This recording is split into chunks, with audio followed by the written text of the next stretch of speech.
Hello, welcome to Inside Politics. I'm Anastasia Lavrina. Tonight, we begin with a clear signal. United States' interest in the South Caucasus is growing and fast. From diplomatic statements to strategic proposals, the region is quickly moving up the American foreign policy agenda.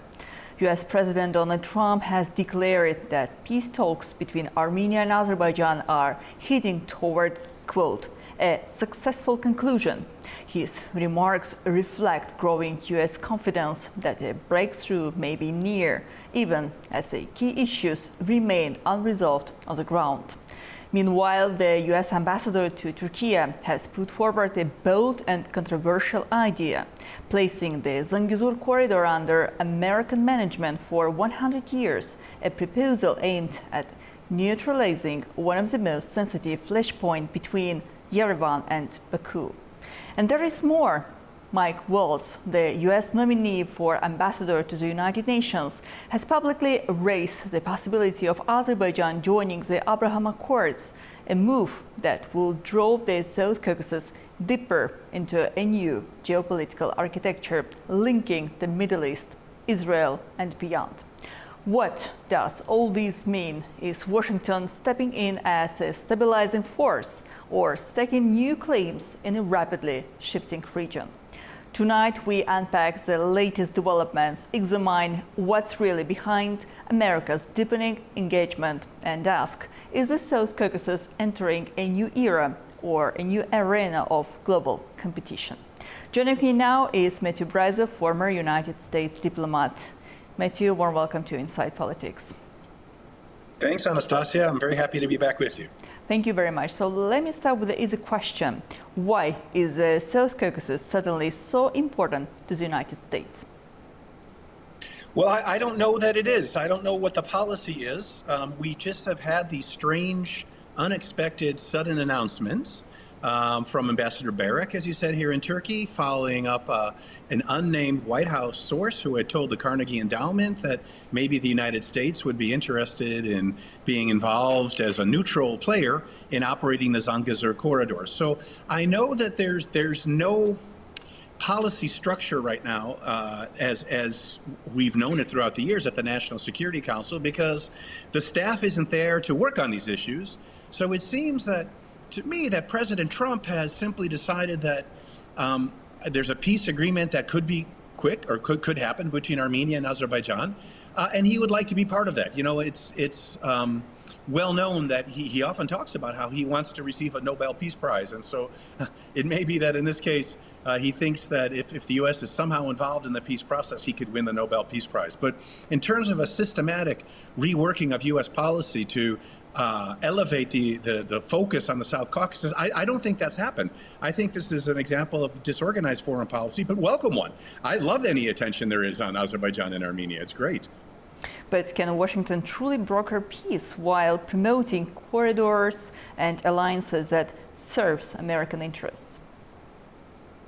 Well, it's not clear that the corridor would serve American interests. I mean, I don't think President Trump really has thought through or understands any of these issues, to be honest. I think some people in his inner circle who are involved with real estate as investors heard about the Zangezur corridor, and without a lot of familiarity with all of the details of the complexity of the conflict, said, well, we're smarter than everybody else.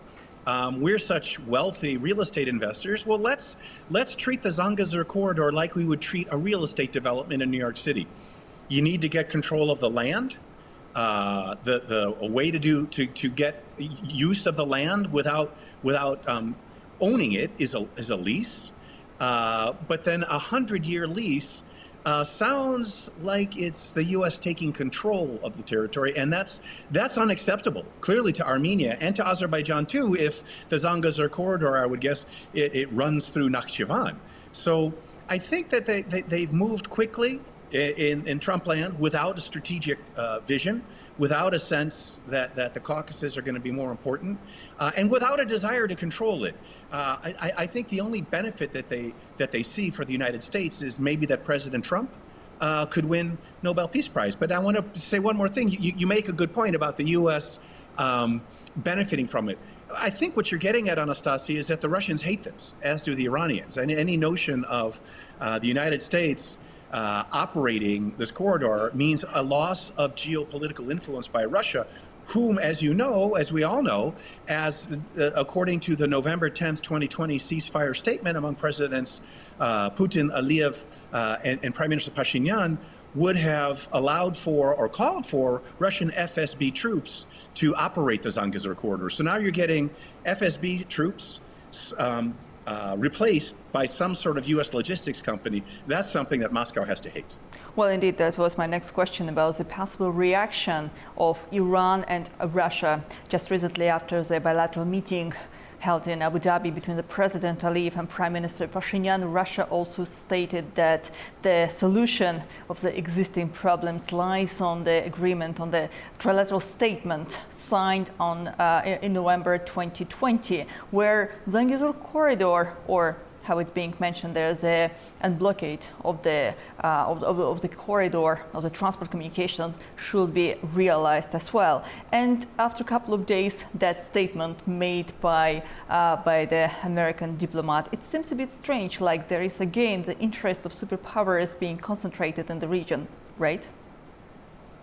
No, I don't think so. That's what I'm trying to say, Anastasia. I don't think that they in Washington have thought things through to the level of detail and complexity that your question reflects, or that the Russian side thinks.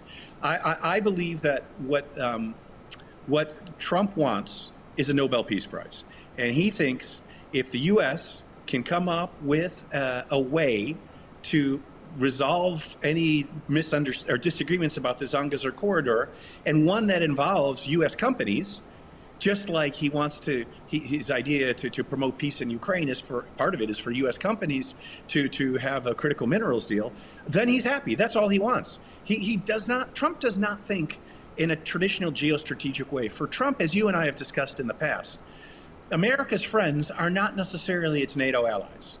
America's friends are countries with whom the United States runs a trade surplus. In other words, a country to which the United States sells more than it buys. Similarly, Russia is not a priori a foe or even a challenger for Trump, until recently at least. Until recently, Putin was a friend, and Russia was not an unfriendly country because the United States doesn't run a trade deficit with Russia. Trump thinks about the world in a completely different way from any other U.S. president, and it is not a geopolitical way. So it's clear, more or less, the position of the United States, but still we are talking about the Zangezur corridor, which will connect Azerbaijan with its enclave Nakhichevan Autonomous Republic through the territory of modern Armenia. Therefore, it's very important to understand what Armenia itself is thinking about this idea. And on July 16, Armenian Prime Minister Nikol Pashinyan confirmed that not only the United States, but also the European Union is interested in managing the road through the Zangezur corridor. And he said, I would like to quote it, "Currently, the American proposal is being discussed. We are interested in them. There is no agreement yet, but it could happen." Given this, how realistic is the prospect of outscoring the corridor to Western powers, and what would that mean for regional sovereignty? Yeah, and what was the date you said of Prime Minister Pashinyan's statement? When did he say that? In recent days? July 16, actually. July 16. Yeah, okay, really important point. Yeah, so that's just now. So his press spokesperson came out just before that, as you'll recall, and said, no, Armenia can never agree to a corridor that would involve giving up sovereign control of its territory. Now the Prime Minister has changed, he's clarified, just exactly as I thought he would. You know, Prime Minister Pashinyan had his corridors of peace proposal, which is multiple transit corridors. He's clarifying. And I'm certain that he would much rather have a neutral actor like the United States or a U.S. company rather than the U.S. government in place of Russian FSB, KGB troops on the ground. And I would guess Azerbaijan would probably prefer that too. Nobody wants Russian security troops or any troops on their territory anymore. That's it. Armenia doesn't want any. Of course, Azerbaijan doesn't want any. Thank goodness doesn't have any. So for Pashinyan, having a neutral American company that just wants to make money is better. than having Russian security forces. So what Pashinan is clarifying then is that Armenia doesn't want to give up sovereign control of the corridor, but it is willing to have a U.S. company operating the corridor, and some details have to be clarified and worked out. And I think the main one then is, what does a 100-year lease mean? If it means that Armenia still controls that territory legally, I think it'll be fine with Armenia. But if the American side tries to suggest that the United States government or a company somehow owns that territory from Armenia, that will be unacceptable. Well, indeed, the situation is changing so rapidly.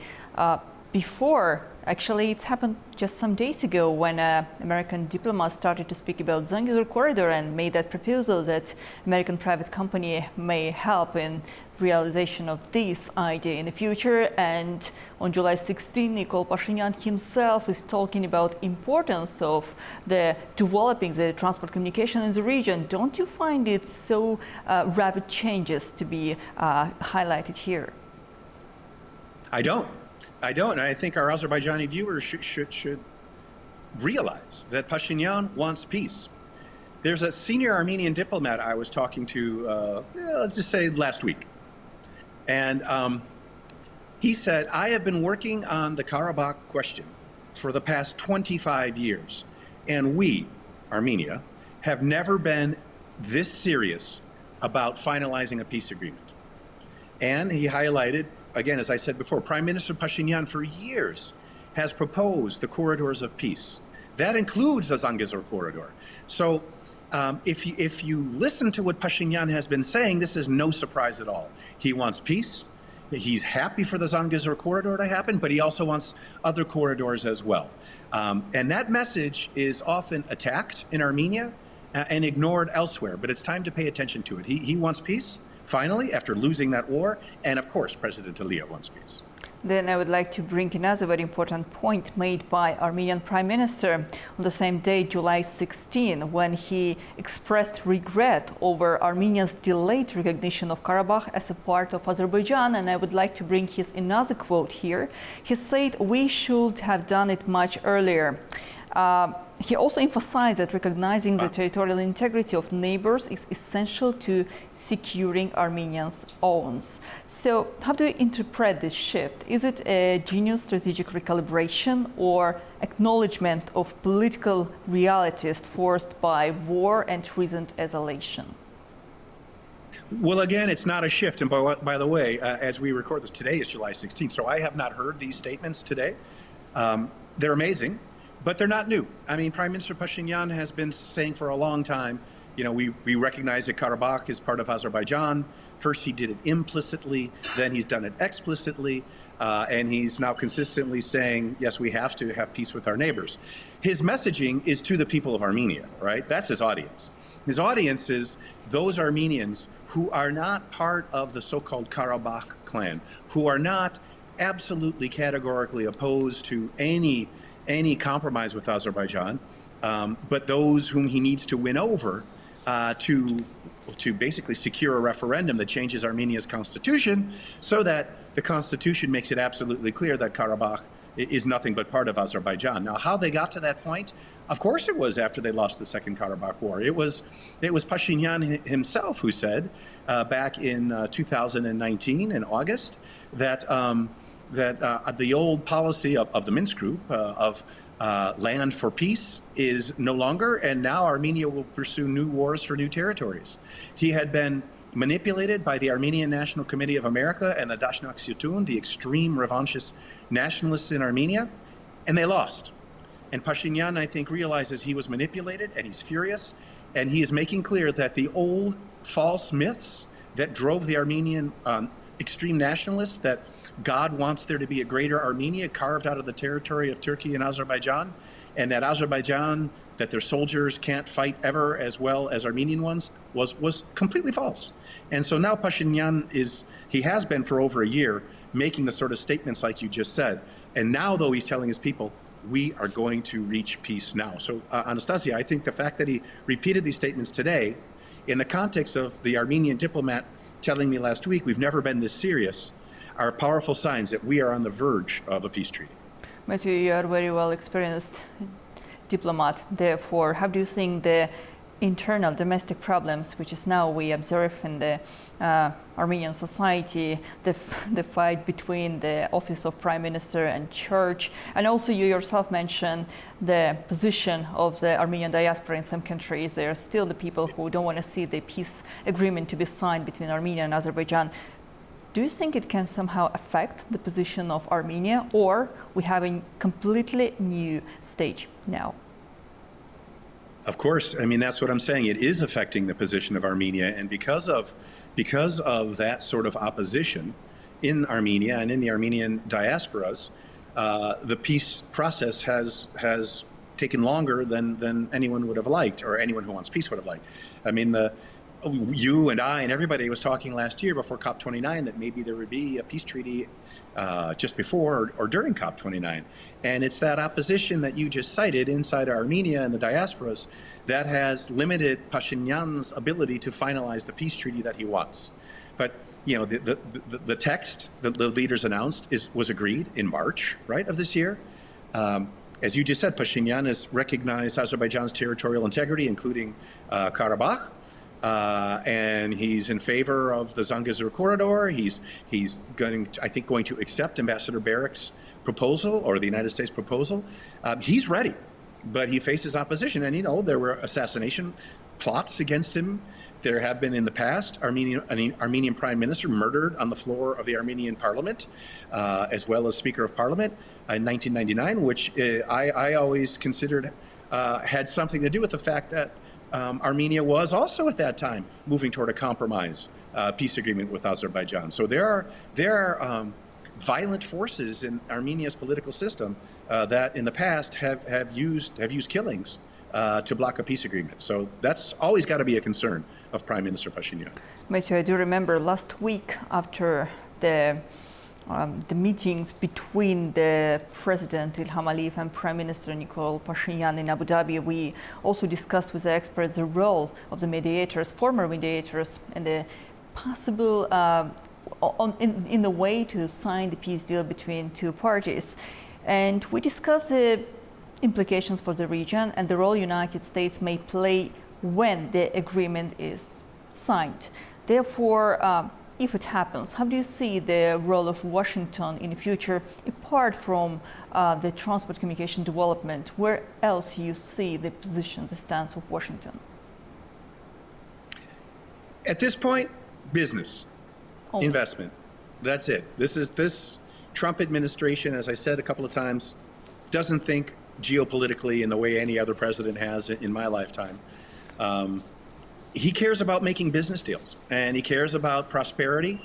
Everybody's aware of Azerbaijan's energy resources, but it's business. And I think President Trump, as you well know, there was going to be a Trump hotel, which is now the Ritz-Carlton in Baku. So, you know, the Azerbaijan as a business destination has been in President Trump's consciousness for well over a decade.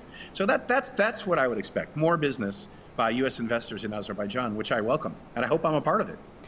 Talking about business part of cooperation, I have to mention the statement also made by U.S. Ambassador. Actually, U.S. You know this topic. U.S. designate ambassador to the United Nations, Mike Waltz, and previously in the beginning I mentioned that recently he expressed openness to Azerbaijan joining the Abraham Accords, and some people also started to speak about the possibilities for the development of business relations, possibilities for the future cooperation, geopolitical realities, and etc. So, how do you think what happens if Azerbaijan's accession to the Abraham Accords happen in near future, and what will this signify for U.S. strategic interests in the region? I don't know, because this is a very confusing point. The Abraham Accords, basically, their basic goal is to restore diplomatic relations between Israel and Arab states, is what it's been essentially, right? Arab majority states. So yes, you can extend it and say, okay, maybe Muslim majority states in return for other benefits. But Azerbaijan and Israel already have diplomatic relations. So I don't know what it means to join the Abraham Accords for Azerbaijan, except that maybe Washington would say, oh, you already have diplomatic relations with Israel. So, okay, now it's our turn as the United States to provide the sorts of diplomatic and economic benefits and even technological benefits that we are considering to extend to, let's say, Saudi Arabia, if Saudi Arabia joins the Abraham Accords. In the case of Saudi Arabia, however, there are things that the U.S. is willing to grant if Saudi Arabia recognizes Israel's diplomatically that probably wouldn't be involved in the case of Azerbaijan, namely nuclear technology, peaceful nuclear technology, of course, and some sort of U.S. security guarantee for Saudi Arabia, not to the extent of Article 5 of the North Atlantic Treaty that says an attack on one is an attack on both, but and any such security guarantee by the United States to Azerbaijan would obviously, again, be strongly provocative toward Russia. It's not something Trump would do. But maybe Washington's thinking about other ways to strengthen U.S.-Azerbaijan relations as sort of the quid pro quo for Azerbaijan having recognized Israel diplomatically. So it can be a part of the broader strategy of the United States policy toward the South Caucasus in this modern time. Could be, but again, I'm confused by the language used by Mike Waltz, because, again, the Azerbaijan joining the Abraham Accords doesn't make sense if the main thing that happens is that a country restores diplomatic relations with Israel, given that Azerbaijan has already done that. So I don't know what they're thinking about. Well, indeed, Matthew. Thank you. Thank you so much for joining Inside Politics today. We will definitely continue following the developments between United States of America and Azerbaijan. Thank you. Thank you, Anastasia. It's a moment of change, for sure. Indeed. Thank you. Well, thank you. As we have seen, the South Caucasus is no longer just a regional crossroads. It's becoming a geopolitical chessboard where major powers are once again asserting influence.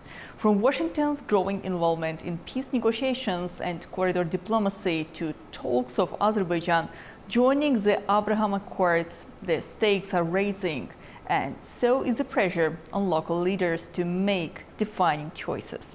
Whether these developments lead to lasting peace, deeper integration, or new tensions remains to be seen. We'll continue to follow these stories closely, bringing you the voices and analysis that matter. I'm Anastasia Lavrina. Thank you for watching Inside Politics. Stay informed and see you next time.